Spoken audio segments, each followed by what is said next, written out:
안녕하세요. 오늘도 사연살롱을 찾아주셔서 감사합니다. 저는 서울 성동구에 살고 있는 30대 후반의 여성이에요.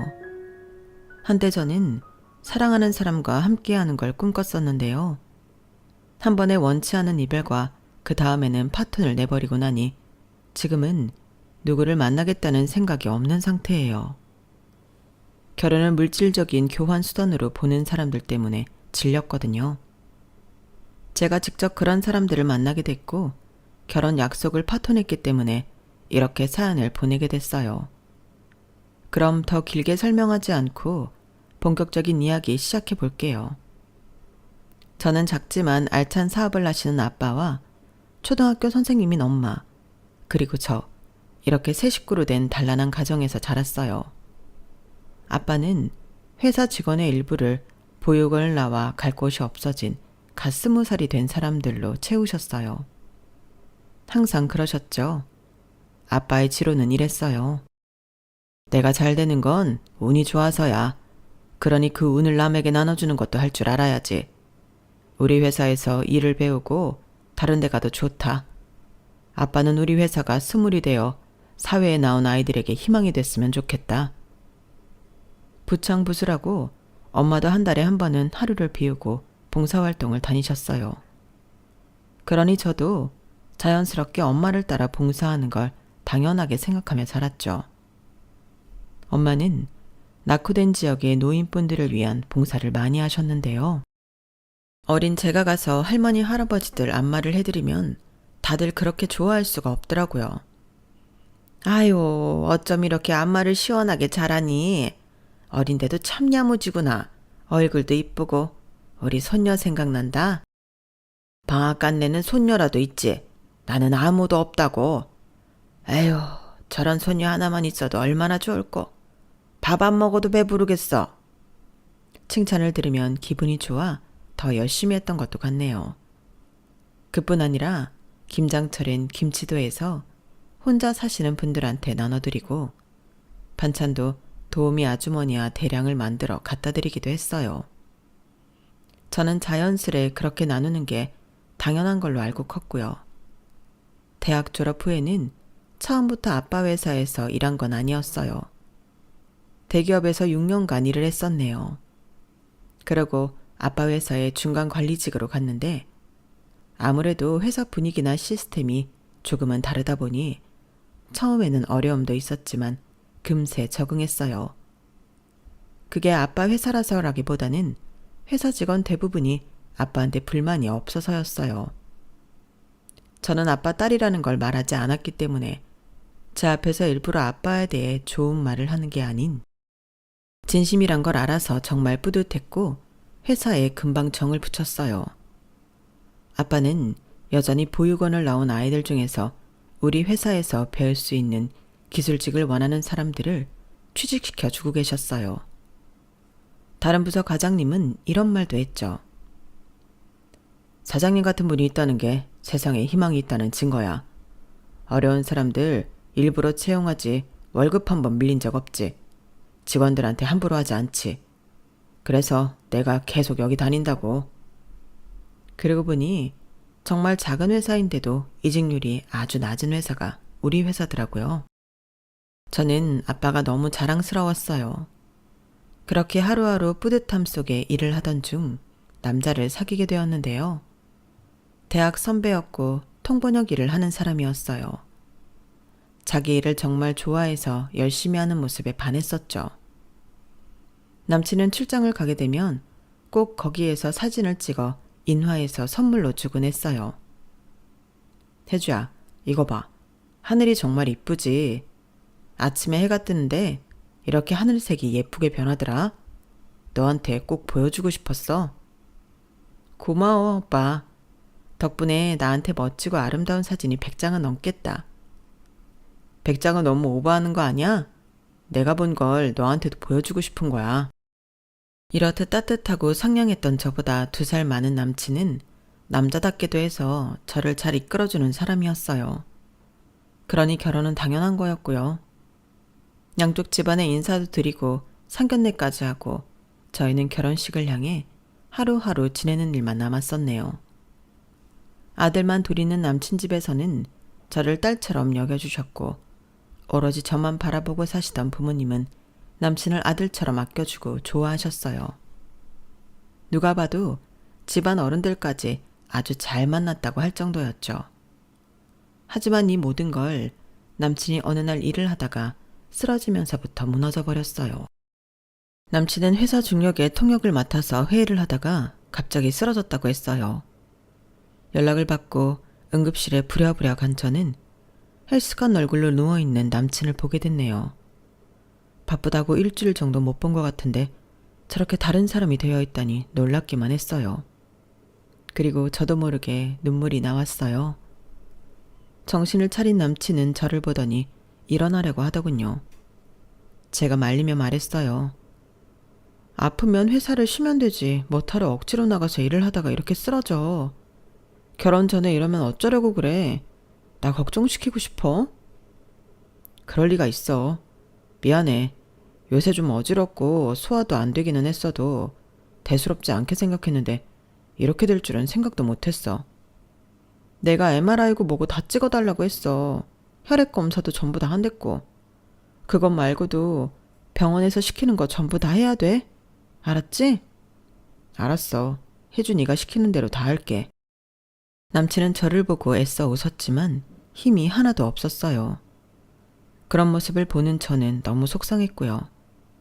그때까지만 해도 심각한 병이 있을 거라고는 남친도 저도 상상하지 못했어요. 제가 남친한테 몸 좀 아끼라고 엄포 놓느라고 그런 거였고 이참에 건강검진 제대로 하면 좋을 것 같아서 그랬던 것 뿐이었죠. 하지만 마른 하늘의 날벼락이라고 남친은 뜻밖에도 최장한 말기 판정을 받았어요. 저와 남친은 잘못 나온 검사일 수도 있다고 생각해 소위 말하는 빅5 병원 중에 한 곳에 가서 다시 전부 검사를 했네요. 하지만 결과는 마찬가지였어요. 눈앞이 캄캄해진다고 하잖아요. 저는 정말 그걸 실제로 겪었어요. 남친은 암 환자가 되어 항암 치료에 들어갔고 그 모습을 보는 저는 황망하기 그지없었어요. 남친이 힘들어하는데 저는 아무것도 해줄 수 없다는 게 제일 힘들더라고요. 오빠 너무 힘들어하는 것 같아서 어쩔 줄 모르겠어. 차라리 내가 할 수 있으면 내가 했으면 좋겠어. 오빠처럼 좋은 사람한테 왜 이런 일이 일어났지? 너무해 진짜. 그런 말 하지 마. 생각해보면 내가 내 몸을 너무 혹사했어. 그저 내가 원하는 일이라고 몸이 힘든 거 무시하고 막 나가다가 이렇게 된 거야. 나야말로 혜주 너한테 정말 미안하다. 결혼 앞두고 이렇게 돼버려서. 혜주 웨딩드레스 입은 거 보고 싶었는데. 저는 남친이 보고 싶은 제 웨딩드레스 모습을 직접 보게 해줘야겠다는 일념으로 열심히 간호를 했어요. 하지만 남친은 하루가 다르게 쇠약해져 가기만 했고 항암 치료도 그닥 효과가 없는 것 같았어요. 병원에서도 사실상 힘들다고 했고요. 차라리 오빠랑 산으로 들어가 버릴까도 생각했었는데요. 오빠는 그렇게 하고 싶지 않다고 하더라고요. 그게 정말 나을지 보장이 없다면서요. 어느 날 오빠가 저한테 이렇게 말하더라고요. 혜주야, 널 만났던 것만으로도 내 삶은 굉장히 멋졌다고 확신해. 날 만나주고 내 옆에서 있어줘서 진심으로 고맙다.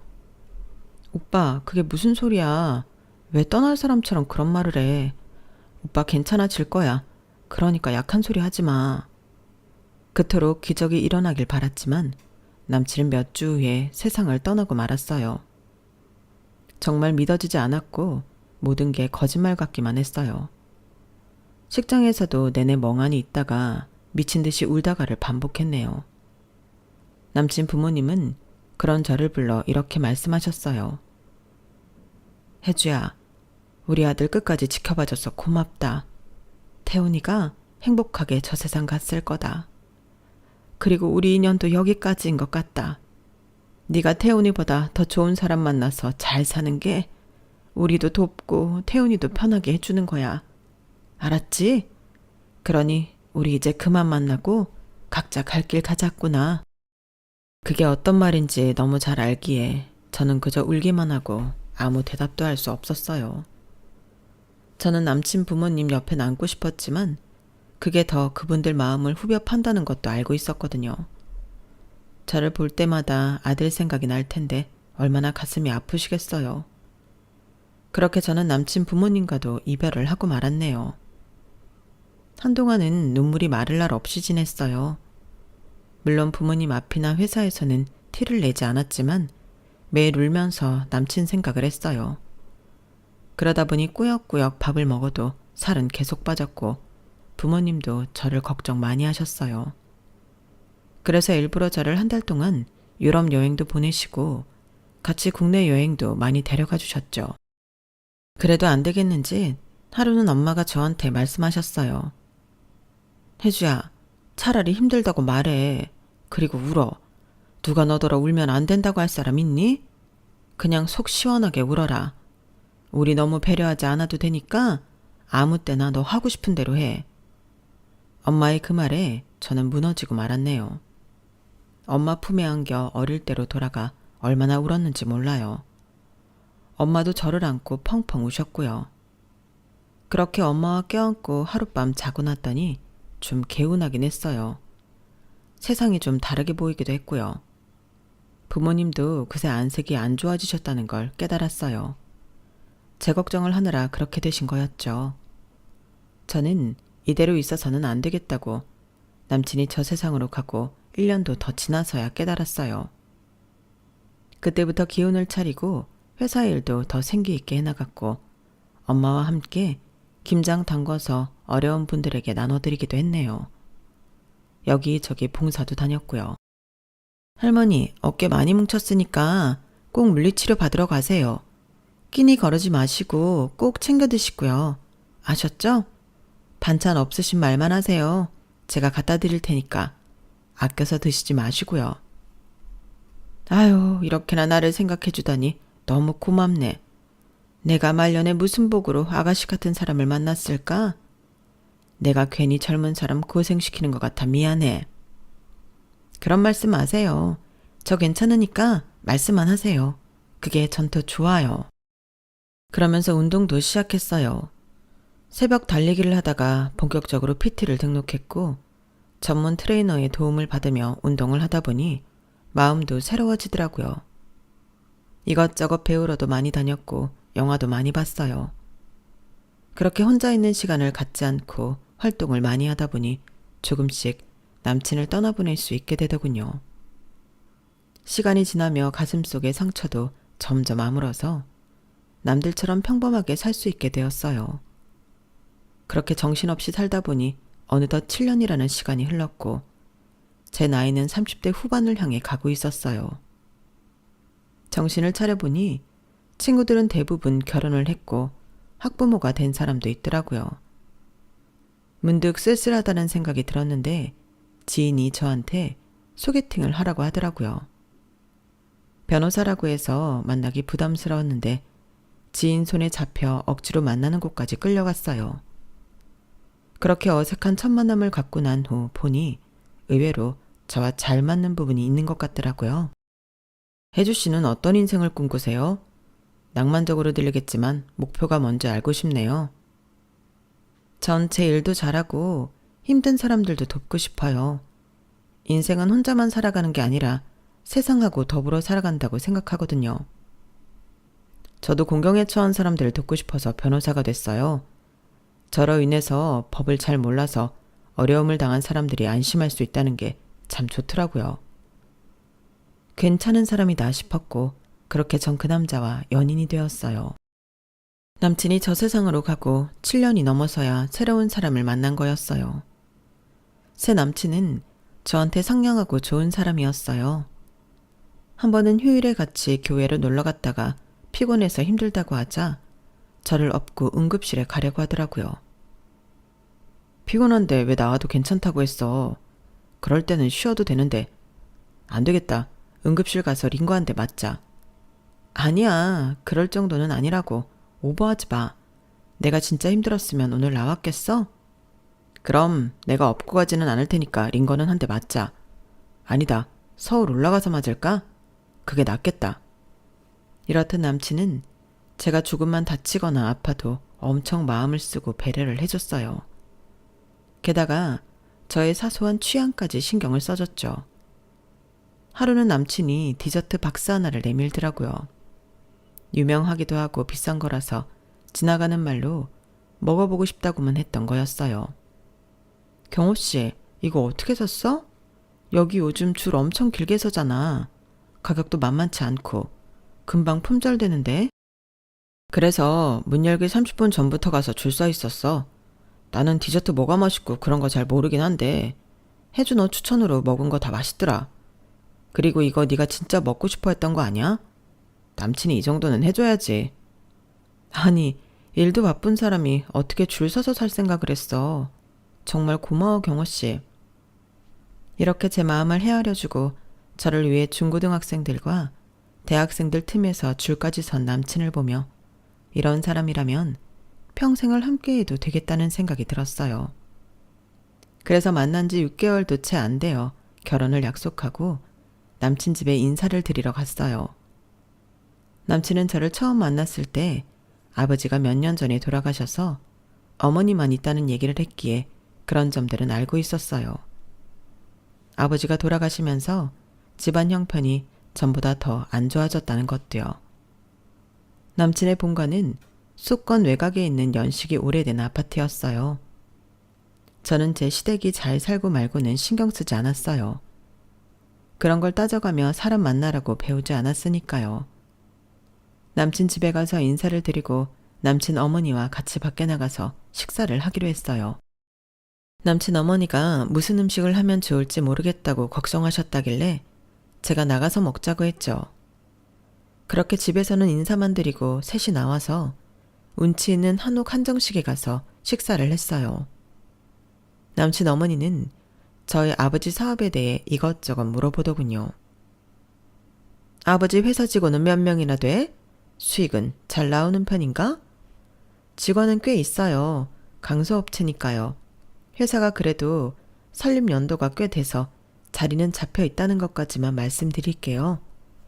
그럼 아가씨는 월급 얼마나 받아? 아버지 회사니까 딸이라고 돈 더 받나? 보너스니 뭐니 더 잘 챙겨주겠네? 회사 방침에 따라서 받지 제가 더 받고 말고 하는 건 없어요. 저는 좀 당황스러웠지만 곤란하지 않은 선에서 대답을 했어요. 남친은 남동생도 한 명 있었는데 뒤늦게 식사 자리에 오더니 꽤나 무례한 질문을 하더라고요. 형수, 솔직히 우리 형 변호사라 잡은 거죠. 그 집안처럼 장사로 돈 번 사람들이 원하는 게 사회적 지위잖아. 그러니까 우리 형같이 돈도 잘 벌고 존경받는 변호사인 게 좋겠지. 형수 완전 노났네요, 인생. 첫 만남에서 너무하는 것 같아 집에 돌아오는 길에 남친한테 섭섭한 티를 냈어요. 근데 경호씨 어머니도 그렇고 동생도 그렇고 돈 얘기에 변호사가 어쩌고 저쩌고 왜 그런 말들만 하는 거야? 어머니도 너무 돈 얘기에 집착하시는 것 같아서 기분이 좀 그랬어. 아빠 돌아가시고서 갑자기 집안이 어려워졌다고 했잖아. 그 후로 엄마가 이래저래 마음고생 몸고생 하셔서 더는 고생하고 싶지 않다는 생각이 있으셔서 그래. 혜주 너네는 살면서 경제적인 일로 큰 굴곡이 없었던 것 같으니 궁금해서 그러신 거고. 그러니까 너무 마음에 두지 마. 남친 말대로 저는 그렇게 이해하기로 했고 남친도 저희 집에 인사를 왔어요. 남친이 워낙 밝고 사교성 있게 행동하니 부모님은 웃으며 맞아주셨어요. 저한테만 잘하면 된다고 하셨고요. 아버님 회사에서도 어려운 일 있으면 저한테 연락 주세요. 부담 전혀 가지실 필요 없습니다. 회사에 법적 대응을 하는 부서가 있기는 하니만 자네 말도 기억해 두겠네. 남친은 그 후에 저와 엄마가 봉사활동하는데도 따라와서 같이 봉사를 했어요. 변호사 티도 내지 않고 할머니 할아버지들한테도 잘하더라고요. 엄마는 그런 남친을 보며 말없이 웃기만 하셨어요.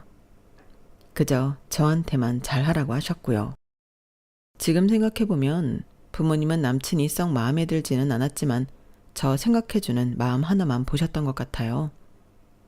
그렇게 시간이 지나 상견례 날이 되었어요. 상견례 자리에서는 저희 신혼집 이야기도 나왔고요. 남친 어머니는 굉장히 곤란한 표정으로 이렇게 말하더군요. 사실 저희가 애들한테 좋은 집 구해줄 형편이 안 됩니다. 애 아빠 돌아가신 후부터 계속 힘들었어서 이제 겨우 숨 좀 돌릴만 하거든요. 그런 거라면 걱정 안 하셔도 됩니다. 애들 살 집은 저희가 마련해 보겠습니다. 요즘 신혼집을 꼭 남자가 해야 된다는 법은 없지 않습니까? 아우, 그렇게 말씀해 주시니 감사하네요. 저희가 형편이 안 돼서 곤란했는데 이렇게 마음 트이신 분이어서 다행입니다. 라며 남친 엄마는 부모님 말을 굉장히 좋아했어요. 사실 아빠는 부동산을 몇 개 사둔 게 있어서 그걸로도 꽤 개인 자산을 모으셨거든요. 그래서 저희 집 문제로 곤란할 거 없다고 선뜻 말씀하신 거였어요. 남친 어머니는 집이 해결됐다고 굉장히 좋아했죠. 저 역시 덕분에 신혼생활을 편하게 할 수 있어서 정말 감사했어요. 그날 상견례는 별 탈 없이 잘 마쳤고 그렇게 며칠이 지났어요. 본격적으로 결혼 준비에 들어갈 즈음이었죠. 그런데 남친 어머니가 저를 부르더니 자기가 이것저것 적어봤다며 종이를 건네주더라고요. 예, 혼수 내가 미리 다 적어봤어. 혼수는 여자 쪽에서 해오는 거 너도 잘 알지? 괜히 여기저기 돌아다닌다고 시간 낭비할 거 없다.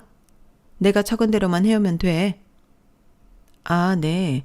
근데 가전제품은 비싼 거 사두면 오래 쓸 테니 그렇다 치더라도 가구에 자잘한 것들까지 다 너무 비싼 것들이라 부담스러워요. 그리고 이런 말씀 드리기는 좀 그렇지만 집도 저희 아빠가 해주시는데 혼수까지 이렇게 비싼 걸로만 저희 쪽에서 다 부담하는 건 형평성에 어긋나는 것 같아요. 이게 왜 형평성에 어긋나니? 어차피 넌 우리 경호랑 결혼해서 경호가 벌어다 주는 돈 평생 쓸 거 아니야. 예, 사짜 신랑을 거저먹으려고 들면 되니? 사짜랑 결혼하려면 이건 기본이야. 너 그것도 몰라? 상견례를 하기 전까지는 상상도 못하던 말들이었어요. 그 전까지는 감쪽같이 본 모습을 숨기고 있다가 상견례 끝나고 결혼 준비를 제대로 시작하니까 다짜고짜 고가의 혼수를 요구하는 거예요. 저는 너무 황당하고 어이가 없었지만 바로 뭐라 할 수가 없었어요. 그래서 일단 생각해 보겠다고 하고 나중에 남친을 만나서 차근차근 따졌죠. 경호 씨 어머님이 혼수 너무 비싼 것만 해오라고 하시는데 우리 둘 사는데 그런 고급이 필요해? 그냥 우리끼리 있는 돈에서 적당히 하면 되지. 어머님하고 도련님 옷까지 엄청 비싼 옷을 해오라고 하셨어. 나 이건 좀 아닌 것 같아. 그리고 솔직히 우리 아빠가 집까지 해주시는데 이걸 다 나보고 하라고 하는 건 불공평하잖아. 이게 다 내가 경호 씨가 벌어다 줄 돈 생각하면 아무것도 아니라는 식으로 말씀하시는데 이게 말이 된다고 생각해?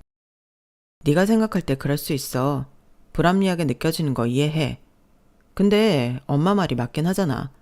내가 지금 돈이 없는 거지. 앞으로를 생각하면 내 가치가 훨씬 높잖아. 그러니까 그건 맞는 말이야. 너희 집에서 더 돈을 많이 쓰는 게 당연한 것 같은데? 저는 남친이 이런 말을 하리라고는 상상도 못해서 완전 충격을 받았어요. 평소에 변호사라고 젠척한 적도 없고 돈에 연연하는 건 더더욱 없었거든요. 그동안 남친이 저한테 보여줬던 모습들이 진실하다고 여겼기 때문에 쎄한 건 단지 기분 탓이라고 넘기기로 했어요. 하지만 얼마 안 가 남친 어머니는 더 황당한 말을 하더라고요. 내가 우리 친척들한테 돌릴 한복할 집 알아놨다. 강남에 있는 데니까 그렇게 알고 미리미리 준비해. 한복은 가족이나 아주 가까운 친척한테만 하면 되는 거 아닌가요? 근데 남친 어머니는 완전 비싼 고급 한복집에서 남친 친가 쪽 사촌까지 외가는 8촌쯤 되는 사람한테까지 다 하라는 거였어요. 거기에 더해 남친 동생도 거들더군요. 형수, 저 옷 하나 갖고는 안 될 것 같아요. 우리 양복 사기로 한 데에서 요즘 스타일로 한 벌만 더 해줘요. 결혼식 날 입을 건 좀 꼰대스러워서 어디 입고 다니기 좀 그래요. 그리고 거기에 맞게 시계 하나 해줄래요? 옷에 맞는 구두 있는데 시계가 없네. 이왕이면 롤렉스, 오케이? 도련님, 평소에 롤렉스 차고 다니면 너무 부담스럽지 않겠어요? 결혼식 때만 찰 거면 낭비잖아요. 도련님 나이대에도 안 어울리고요. 그건 내가 알아서 해요. 형수는 사주기만 하면 되고요. 아, 진짜 갑갑한 사람이네. 이렇게 무례하고 오만한 남친 동생은 얼마 전 회사에서 해고를 당해 집에서 노는 중이었어요. 연예기획사 매니저였다는데 얼마 못 가고 그만뒀다는 거예요. 남친 어머니는 자꾸 저한테 자기 둘째 아들을 우리 아빠 회사에 취직시켜 주라고 하더군요. 하지만 저도 보는 눈이 있는데 그럴 순 없었어요. 제가 안 된다고 하자 남친 어머니는 눈에 쌍심지를 켜고 저한테 뭐라고 하더군요. 너 지금 우리 둘째 무시하는 거야? 걔가 전에 회사는 적성에 안 맞아서 그랬던 거고 앞으로는 뭐가 맞는지 네가 옆에서 데리고 있으면서 이것저것 시켜보면 되잖아. 그렇게 해서 애가 할 수 있는 일을 찾아줘야지. 니네 그것도 회사고 너는 주제의 사장 딸이라고 내 앞에서 잘난 척하는 거냐? 정말 별것도 아닌 것들 사돈으로 드리려니까 배알 꼴려 죽겠네. 이런 지경인데도 남친은 자기 집안에 대해 아무 문제점을 못 느끼더라고요. 오히려 저한테 뭐라고 했어요. 우리 이제 한 가족이야. 좀 엄마 말도 들어주고 해라. 우리 엄마가 그렇게 말도 안 되는 요구를 하는 것도 아닌데. 그리고 형수 될 사람이 통 크게 돈도 쓰고 척척 좀 해주면 좀 좋아. 저는 그렇게 말하는 남친을 보고 전에 쎄했던 게 착각이 아니라는 걸 깨달았어요. 지금까지 알고 있던 괜찮은 사람이 아니더라고요. 그러다가 한번 남친 본가에 갔는데 남친 어머니가 이렇게 말했어요. 너 결혼하고 나면 우리 집 주위에 한 번은 올 거지? 내가 우리 경호 변호사 만드느라 얼마나 했었는데. 당연히 며느리인 네가 그 정도는 해야 되지 않겠어? 마음 같아선 나랑 같이 살라고 하고 싶은데 많이 봐준 거다. 어머니, 그건 좀 힘들 것 같아요. 제가 평일에 노는 것도 아니고 계속 출근하는데요. 주말에라도 좀 쉬어야 되고요. 2주에 한 번도 아니고 매주는 좀 힘들 것 같아요. 내가 널더러 매일 오라고 해? 일주일에 한 번 오는 게 뭐가 어렵다는 거냐? 아, 나 정말 요즘 것들은 며느리 노릇 안 하려 든다더니 내가 딱 그런 며느리를 만났네. 저는 이 결혼을 하는 게 정말 맞는지 심각하게 고민하기 시작했어요. 분명히 상견례 하기 전까지만 해도 이렇지 않았는데 상견례 끝나고 결혼식 날짜 잡히고 나니 다들 이렇게 변하는 건지 이해가 안 되더라고요. 결혼을 깨고 싶은 생각만 굴뚝같이 커지던 어느 날 아빠가 말씀하셨어요. 혜주야, 내가 니들 신혼집으로 알아봤는데 평수가 24평짜리 딱 괜찮은 게 있더라. 둘이 살 건데 그 정도면 충분하지 않겠니? 그럼 아빠 당연하지. 그것도 클 것 같아. 청소니 뭐니 손 가는 것도 많은데 더 클 필요도 없고. 아빠 정말 고마워요. 저는 다음날 남친을 만나 신혼집 이야기를 했어요. 그런데 남친이 생각지도 못한 말을 하는 거였어요. 24평이라고? 난 당연히 36평이나 40평 정도 생각하고 있었는데. 야, 24평이 뭐야? 24평이 뭐냐니. 우리 둘이 살기에는 그것도 넓지 않을까? 방도 3개라는데. 아빠가 나 생각해서 신혼집 해주신다는데 그게 몇 평이든 감사할 일 아냐. 그러지 말고 이왕 해주시는 거 더 큰 집 알아봐달라고 해. 장인어른 사업하시면서 왜 그렇게 시야가 좁으시냐. 나 변호사야, 변호사. 변호사가 누가 20평대 아파트에서 신혼을 시작하겠냐? 내가 최소 30평까지는 양보할 테니까 그렇게 말씀드려. 그거 못 해준다고 하시면 이 결혼 물린다고 해. 난 이 결혼 못하겠어. 순간 그동안 애써 버티고 있던 제 마음이 남친한테서 완전 떨어져 나갔어요. 남친 어머니나 동생이 말도 안 되는 요구를 하는데도 남친은 저한테만 뭐라고 했었잖아요. 쎄한 느낌이 맞았던 거였어요. 남친은 봉사를 좋아하고 털털한 사람이 아니라 자신이 변호사라는 걸 이용해서 저희 집에서 뜯어낼 수 있는 대로 뜯어내려는 못된 인간이었어요. 그래서 저도 남친한테 말했어요. 그래, 그럼 하지 말자. 아파트 평수 때문에 결혼 안 하겠다는 사람하고 어떻게 살겠어. 됐으니까 끝내자. 뭐? 너 진심이야? 괜히 센 척하지 마. 그러다 후회해.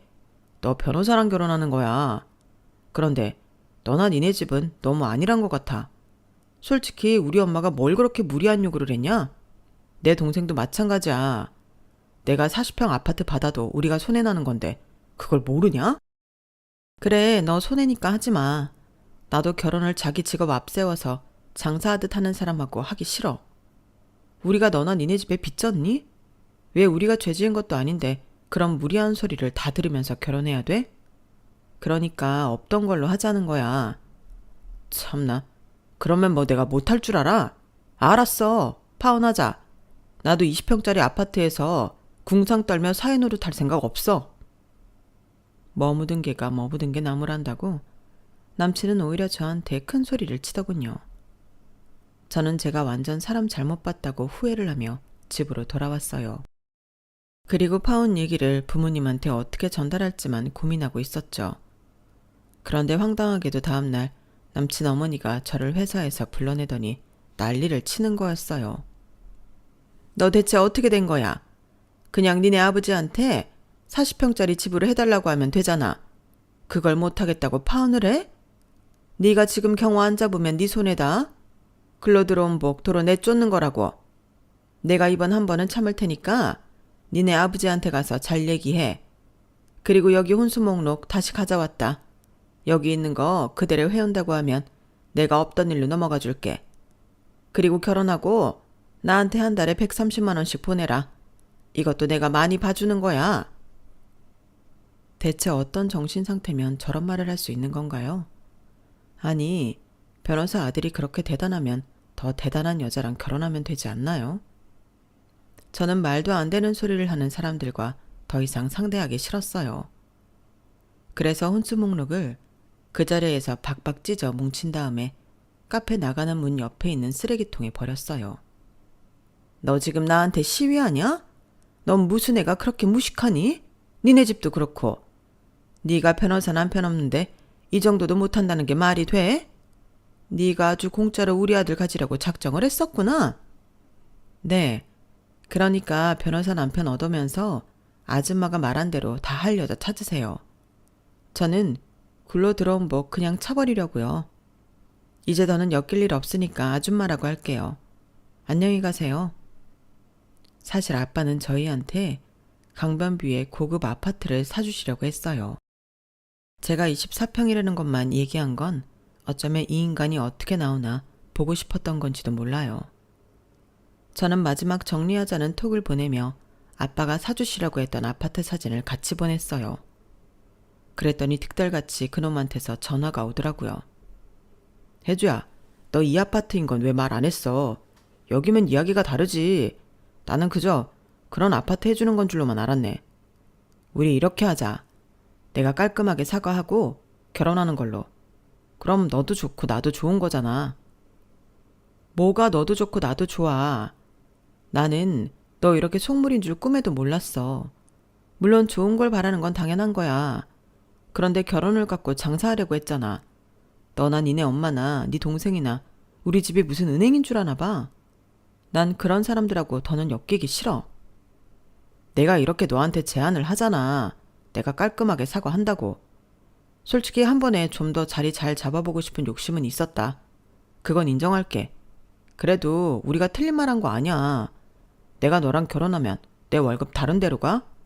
너한테 다 가는 거고 너는 거기에 더해 변호사 사모님 소리 듣는 거잖아. 그럼 그 정도는 감수해야지. 와, 진짜 개소리를 이렇게까지 신박하게 할 수 있다는 게 신기하다. 난 네가 변호사라서 결혼하려던 게 아니었어. 네가 어려운 사람 잘 돌보고 나한테도 배려 잘하는 사람이라고 착각했기 때문이었어. 그런데 너는 그런 건 다 가식이었고 뭐든 돈도 나는 완전 속물인데 내가 왜 너랑 결혼을 하니? 너 변호사씩이나 돼서 머리가 왜 이렇게 나빠? 이게 네가 사과하면 깔끔해지는 거야? 정말 그렇게 생각해? 억지 부리지 마. 니네 집에 돈 싸다가 바칠 여자 찾던지 알아서 하라고. 혜주야, 이러지 말고 내 말 좀 들어봐. 저는 남친 전화를 일방적으로 끊고 그날 저녁 부모님한테 이 모든 이야기를 털어놓았어요. 부모님 역시 황당해서 말을 잇지 못했어요.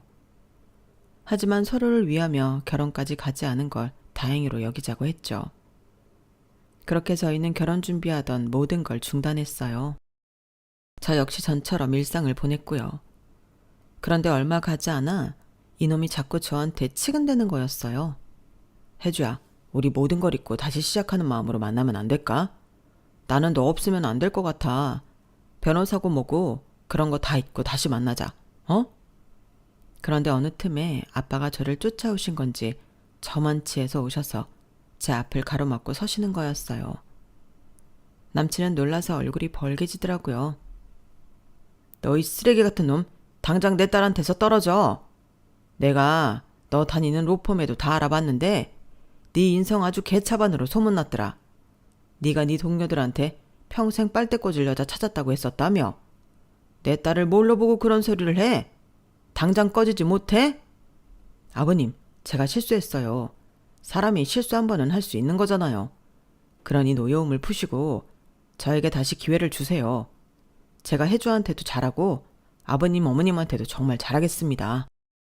내가 너 같은 거한테 아버님 소리 들을 이유 없다. 네 속이 뻔한데 나더러 그 말을 믿으라고? 너 계속 이런 식으로 나오면 내가 네 로펌 대표 만날 거다. 저희 대표님을 아버님이 어떻게 만나요? 허, 그러니까 네 말은 내가 니네 대표 만날 급이 안 된다는 것 같은데 우리 회사 고문 변호사가 니네 대표 선배야. 알기나 해? 이럴 게 아니라 내가 지금 당장 니네 대표 만나서 따져야겠어. 어디서 이런 걸 고용했냐고 한마디 해야겠다. 아닙니다. 그런 뜻 아니었고요. 일단 알겠습니다. 하더니 남친은 꽁무니가 빠져라 도망가 버렸어요. 진짜 유치한 놈 아닌가요? 그 후로도 그놈은 저한테 문자 보내고 톡 보내고 구질구질하게 굴었지만 저는 그때마다 다 차단해버렸어요. 전화번호를 바꿀까도 생각했지만 그런 놈 하나 때문에 제가 불편하고 싶지는 않더라고요. 그렇게 남친을 정리해버리고 저는 지금 회사 일과 취미생활에 온전히 몰두하고 있어요. 지금 같아서는 그냥 결혼하지 말고 이렇게 사는 것도 나쁘지 않다 싶어요. 제 능력이 된다면 아빠 회사를 나중에 운영해보고 싶기도 하고요. 돈이라는 게 인생에 필요한 거는 맞는데 그게 전부는 아닌 건 확실한 것 같아요. 그게 전부가 되어버리면 사람이 취해지는 건 시간 문제더라고요. 그래서 저는 남친과 파혼한 걸 잘했다고 생각하고 있어요. 제 이야기는 여기까지예요. 다들 어떠셨나 모르겠네요. 제 이야기에 공감해 주신다면 댓글 많이 달아주세요. 끝까지 들어주셔서 감사해요. 오늘 하루도 행복하세요. 여러분, 사연 댓글에 응원과 현명한 조언 부탁드려요. 좋아요와 구독은 저에게 큰 힘이 됩니다. 오늘도 좋은 일 가득하세요.